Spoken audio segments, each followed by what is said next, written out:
ಅವರ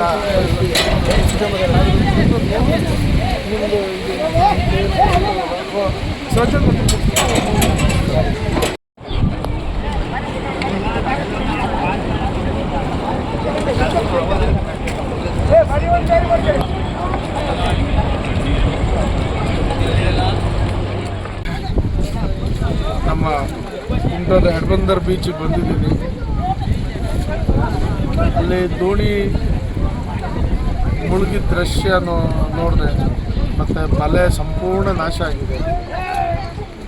ನಾನು ಫೋನ್ ಬಂದ ತಕ್ಷಣ ನಮ್ಮ ವಿಶ್ವ ಅಂಬಿಗೆ ಫೋನ್ ಮಾಡಿದ ತಕ್ಷಣ 5 ನಿಮಿಷದಲ್ಲಿ ಓಡಿ ಬಂದೆ.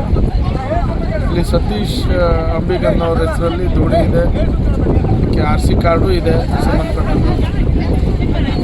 ಆದರೆ ನೋವಿನ ಸಂಗತಿ ಇಲ್ಲಿ ಬಂದು ನೋಡಿದಾಗ ನನಗೆ ಭಾಳ ಅಭಿಮಾನ ಬಂದಿತ್ತು. ಸಮಸ್ತ ಮೀನುಗಾರರು ಎಲ್ಲರೂ ಸೇರಿ, ಆ ಸತೀಶನ ಒಂದು ಕುಟುಂಬದವರು ಸೇರಿ, ಮತ್ತು ಎಲ್ಲ ಮೀನುಗಾರರು, ಊರಿನವರು ಎಲ್ಲರೂ, ಎಲ್ಲ ಸಮಾಜ ಅಂದರೆ ಎಲ್ಲ ಮೀನುಗಾರರು, ಗಾಬಿತ್ರು, ಹರಿಕಂತರು, ಗಾಲ್ದೇರು ಎಲ್ಲರೂ ಸೇರಿ ಇದನ್ನು ಪ್ರಾಮಾಣಿಕವಾಗಿ ಅದನ್ನು ರೆಸ್ಕ್ಯೂ ಕಾರ್ಯಕ್ರಮದಲ್ಲಿ ಪಾಲ್ಗೊಂಡಿದ್ದಾರೆ. ನಾನು ಅವರನ್ನು ನೋಡಿದಾಗ ಆ ಮೀನುಗಾರ ಬಗ್ಗೆ ಭಾಳ ಅಭಿಮಾನ ಬಂತು. ಅದ್ರ ನೋವಿನ ಸಂಗತಿ ಅಂದರೆ ನಾವು ಬರಬೇಕಾದ್ರೆ ಗೊತ್ತಾದ ತಕ್ಷಣ assistant director fisheries department AD ಸಚಿನ್ಗೆ ಮಾತಾಡಿದ್ರು. ಅವ್ರಿಗೆ ಮಾಹಿತಿನೇ ಇಲ್ಲ. ಆಶ್ಚರ್ಯ, ನನಗೆ ಯಾವುದೇ ಥರದ ಇನ್ಫಾರ್ಮೇಷನ್ ಇಲ್ಲ. ಇಮ್ಮಿಡಿಯೇಟ್ ಹೋಗ್ರಿ, ಆ್ಯಕ್ಷನ್ ತಗೊಳ್ಳಿ. ತಮ್ಮ ಕೈಲಿ ಏನು ಆ ಮೀನುಗಾರಿಗೆ ಆಗ್ತಿರುವಂಥ ನೋವಲ್ಲಿ ನೀವು ಸ್ಪಂದಿಸುವಂಥದ್ದು ಮೊದಲು ಕೆಲಸ ಮಾಡಬೇಕು. ನಾನು ಈ ಸಂದರ್ಭದಲ್ಲಿ ಮೀನುಗಾರಿಕೆ ಇಲಾಖೆಗೆ ಸಂಬಂಧಪಟ್ಟ ಎಲ್ಲರಿಗೂ, ಅದು ಯಾರೇ ಇರಲಿ, ಜನಪ್ರತಿನಿಧಿಯಿಂದ ಹಿಡಿದು ಇಲಾಖೆಯವರೆಗೂ ನಾನು ಅವರ ಕಾರ್ಯವೈಖರಿ ಬಗ್ಗೆ ಖಂಡಿಸ್ತೀನಿ. ಆಗಬಾರ್ದು, ಈ ರೀತಿ ಆಗಬಾರ್ದು, ನಾನು ಖಂಡಿಸ್ತೀನಿ. ಮತ್ತು ತಕ್ಷಣ ಅಧಿಕಾರಿಗೂ ಹೇಳಿದ್ದೀನಿ, ಅವ್ರು ಏನು ಸ್ಪಂದಿಸ್ಬೇಕು.